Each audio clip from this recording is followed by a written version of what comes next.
मित्रों नमस्कार, आपका बहुत बहुत स्वागत है। मित्रों, आज संसद का शीतकालीन सत्र समय से एक दिन पहले संपन्न हो गया और इसके साथ ही 17वीं लोकसभा का ये आखिरी पूर्ण सत्र था। यानी मोदी सरकार का ये आखिरी शीतकालीन पूर्ण सत्र था।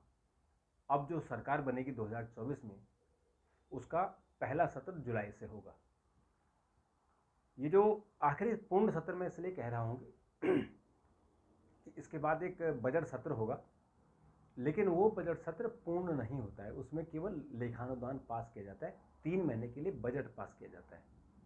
तो इसलिए उसमें बहुत महत्वपूर्ण काम नहीं होते और न सरकार के पास इतना काम बचता है। और चूंकि बीजेपी और प्रधानमंत्री मोदी इतने आश्वस्त हैं कि वो दोबारा 2024 में सत्ता में आएंगे, तो इसलिए अगर कोई विधेयक बच जाता है तो वो उसको 2024 के बाद पूरा करेंगे। तो इसलिए ये पूर्ण सत्र अनेक इतिहास और रिकॉर्ड बनाकर संपन्न हुआ। इसका सबसे बड़ा रिकॉर्ड तो यही है कि 146 सांसदों को सस्पेंड किया गया।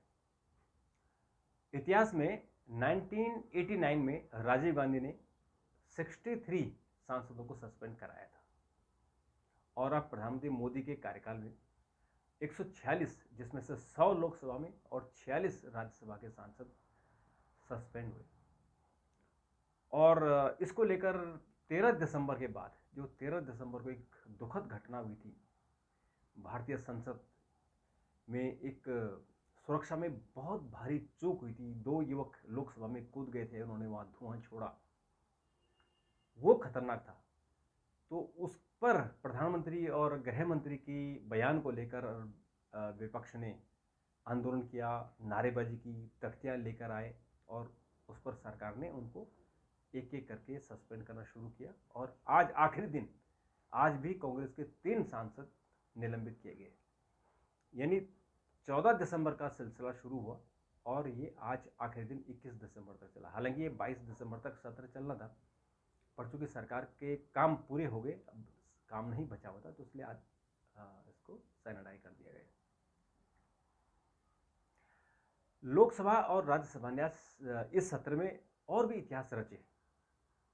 इसके अलावा एक सुरक्षा में चूक और 146 सांसदों को निकालने के अलावा 3 आपराधिक कानूनों को, जो विधेयक थे, उनको पारित कराया। ये 3 विधेयक अंग्रेजों के ज़माने के 3 जो महत्वपूर्ण आपराधिक कानून थे, जैसे सीआरपीसी, आईपीसी और एविडेंस एक्ट। जो आईपीसी है वो 1860 का है, सीआरपीसी है वो 1892 का है, 1898 का, और साक्ष्य अधिनियम वो है 1872 का। इनकी जगह भारतीय न्याय संहिता, भारतीय नागरिक सुरक्षा संहिता और भारतीय साक्ष्य अधिनियम, अभी विधेयक है, अधिनियम जब इसकी नोटिफिकेशन होगा तो अधिनियम बन जाएगा। ये 3 पारित हुए। तो ये इसलिए महत्वपूर्ण है कि ये आज़ाद भारत के एक कंप्लीट जो जुडिशल सिस्टम है, जो हमारा न्यायिक प्रक्रिया है, आपराधिक न्यायिक प्रक्रिया है, उसमें आमूलचूल परिवर्तन होगा। क्योंकि जो 1860 में अंग्रेजों ने बनाया था, वो इसलिए बनाया था कि हिंदुस्तानी स्वतंत्रता का आंदोलन लड़ रहे थे, उस आंदोलन को कुचलने के लिए और भारतीयों के खिलाफ एक्शन लेने के लिए, दंड देने के लिए वो आईपीसी बना था। अभी जो कानून बना है वो है कि भारतीयों की नज़र में, यानी एक आज़ाद देश के आज़ाद नागरिकों के लिए कानून बनाया कि अगर कोई अपराध करेगा तो उसको सज़ा मिलेगी। और वो अपराध की श्रेणी अलग अलग है। आतंकवाद की श्रेणी अलग, बलात्कार की श्रेणी अलग, और मानव शरीर को सिर से लेकर पांव तक चोट लगने से लेकर हत्या तक, इन सबको डिफाइन किया गया है। यानी पहले से ज़्यादा क्लैरिटी है और प्रायोरिटी भी दी गई है कि अगर मानव अंग पर अगर प्रहार होता है तो उसको प्रायोरिटी से। इसमें जो सबसे अच्छी बात हुई है कि 3 दिन के अंदर एफआईआर दर्ज करना और 3 साल के अंदर अंदर तक सजा देना, यानी फैसला सुनाना। अभी पता ही नहीं, 20, 25, 30 साल हो जाते हैं। कई फैसले तो 50, 60 साल में भी आए हैं। वो ना हो, 3 साल के अंदर फैसले हो। जो जुडिशल सिस्टम है, यानी हमारी जो न्याय व्यवस्था है, उसको एक देश में समान न्याय व्यवस्था करना, जितनी वैकेंसियाँ हैं उसको ख़त्म करना, जेल को और न्यायालयों को आपस में जोड़ना, क्योंकि ये ज़रूरी है कि न्यायालय को, न्यायाधीशों को पता हो कि जेल में कितने लोग बंद हैं, क्यों बंद हैं, उसके बारे में भी जानकारी रखें। ये सब चीज़ें आमूल चूल परिवर्तन हुआ है। जो आईपीसी में 511 धाराएं थी उनको घटाकर 356 कर दिया गया है, और सीआरपीसी में धाराएं बढ़ा दी गई हैं। और इस तरह से साक्ष्य अधिनियम में भी बहुत सारी चीज़ों, जैसे मोबाइल डिजिटल जो रिकॉर्डिंग है, वीडियोग्राफी है, उसको एविडेंस माना गया है। और सीआरपीसी जो साक्ष्य अधिनियम है, जो नागरिक सुरक्षा अधिनियम बना है, उसकी जगह उसमें बेल को लेकर और जो सजा के प्रावधान हैं, उन तमाम चीज़ों को लेकर बात हुई है। सबसे कंट्रोवर्शियल राजद्रोह 124 ABC, इसको ख़त्म करके 152 बनाया गया है, और उसमें देशद्रोह को शामिल किया गया। यानी राजद्रोह सरकार के खिलाफ कोई द्रोह नहीं होगा, लेकिन देश के खिलाफ अगर कोई आतंकवादी गतिविधियाँ होंगी, देश के झंडा, एकता, अखंडता अगर कोई होगा, तो उस पर उनके खिलाफ एक्शन होगा। तो मित्रों, कुल मिला के ये सत्र ऐतिहासिक रहा। 3 तो ये बिल हो गए, और एक चौथा बिल और है जो अंग्रेजों के ज़माने का था, 1867 का, 1867, 1867 का। ये बिल था कि देश में उस वक्त आज़ादी के आंदोलन में जितने भी अखबार निकाले जाते थे, उनको दंडित करने के लिए या उनको रेगुलेट करने के लिए PRB एक्ट बना था, press and registration of book act. उसकी जगह आज हो गया press and periodical print magazine bill, यानी PRP उसकी जगह बना है, वो आज पारित हो गया। ये भी बहुत महत्वपूर्ण है। और इसके अलावा और बहुत सारे 18 कुल बिल पास हुए हैं। उनमें से 3 तो आपराधिक कानून है, और एक PRP है, यानी प्रेस वालों के लिए। यानी अगर अखबार मैगजीन आपको निकालना है तो उसकी बड़ी सुविधा हुई है।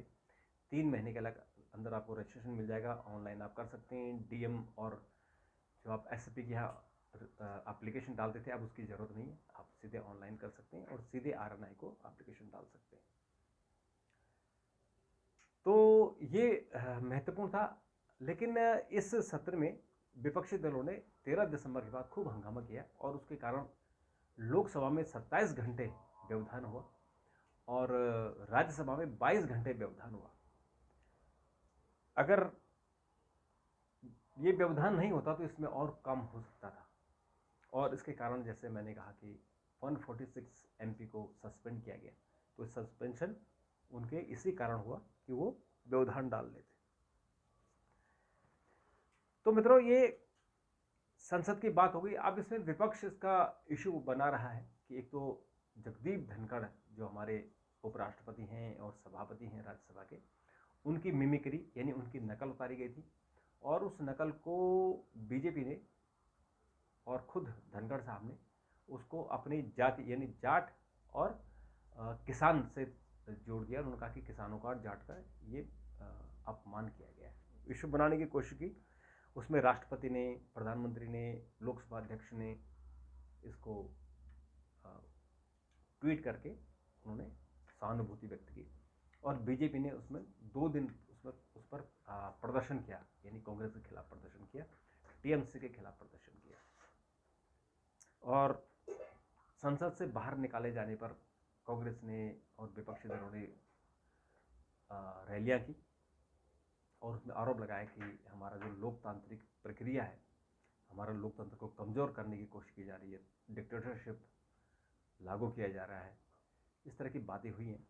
तो कुल मिलाकर अभी तो सत्र तो संपन्न हो गया, और जो 146 सांसद हैं, उनमें से 11 सांसद राज्यसभा के और 3 लोकसभा के, इनका निलंबन तब तक रहेगा जब तक कि प्रिविलेज कमेटी की रिपोर्ट नहीं आ जाती है। तो लोकसभा का कार्यकाल तो इसी अप्रैल-मई तक खत्म हो जाएगा। अगर इनकी रिपोर्ट नहीं आई तो ये 3 तब तक सस्पेंड रहेंगे। लेकिन राज्यसभा में जब नई सरकार बनेगी, लेकिन ये चूँकि राज्यसभा कंटिन्यूएशन प्रोसेस है, तो इसलिए इनको राज्यसभा की जो कमेटी है उनको अपनी रिपोर्ट देनी होगी, ताकि उनके बारे में फैसला लिया जा सके कि उनको अंदर आने देना है या नहीं। तो मित्रों, ये तो बहुत ही सत्र महत्वपूर्ण था। बड़े बड़े बिल पास हुए, लेकिन इसमें दो घटनाएं ऐसी घटी हैं जो हमेशा इतिहास में दर्ज हुई। एक तो जो 2 लड़कों ने लोकसभा में कूदकर धुआं उड़ाया, और दूसरा 146 सांसदों को सस्पेंड किया गया। ज़रूर इसकी चर्चा होगी। और हमने ये भी देखा है इस सत्र में, हालांकि और हर सत्र में होता है कि जब प्रधानमंत्री सदन में पहुंचते हैं तो सभी बीजेपी के सांसद तालियों से उनका स्वागत करते हैं, लेकिन इस सत्र में उससे एक कदम और बढ़कर काम हुआ है कि जब भी प्रधानमंत्री आते हैं तो सब लोग खड़े हो जाते हैं तालियों से, भारत माता के जय, मोदी मोदी के नारे लगते हैं, और फिर जब वो जाते हैं तो तब भी सब खड़े हो जाते हैं। यानी जो अधिनायकवाद की हमने बात की या सुनते हैं, वो कुछ कुछ ऐसा प्रतीत होता है। खैर, पॉपुलर लीडर हैं तो चूँकि उनके नाम से लोग चुनाव जीत रहे हैं, उनके नाम से सरकारें बन रही है, तो इसलिए लोग सम्मान भी देते हैं, इतना ही सम्मान भी देते हैं। उन्होंने इस सम्मान के लायक अपना कद भी बढ़ाया है। तो मित्रों, अब तो नेक्स्ट सेशन में बात होगी जो छोटा सा होगा, हफ्ते 10 दिन का होगा, और तब तक सुरक्षा व्यवस्था क्या होती है पार्लियामेंट की, इस पर भी हम चर्चा करेंगे। और ये भी हम चर्चा करेंगे कि अब आने वाले दिनों में हमारी जो लोकतांत्रिक व्यवस्थाएं हैं उसमें क्या फ़र्क पड़ने वाला है। अभी के लिए इतना। अगर आपसे सुझाव हो तो ज़रूर दीजिएगा। तब तक के लिए नमस्कार, थैंक यू, धन्यवाद।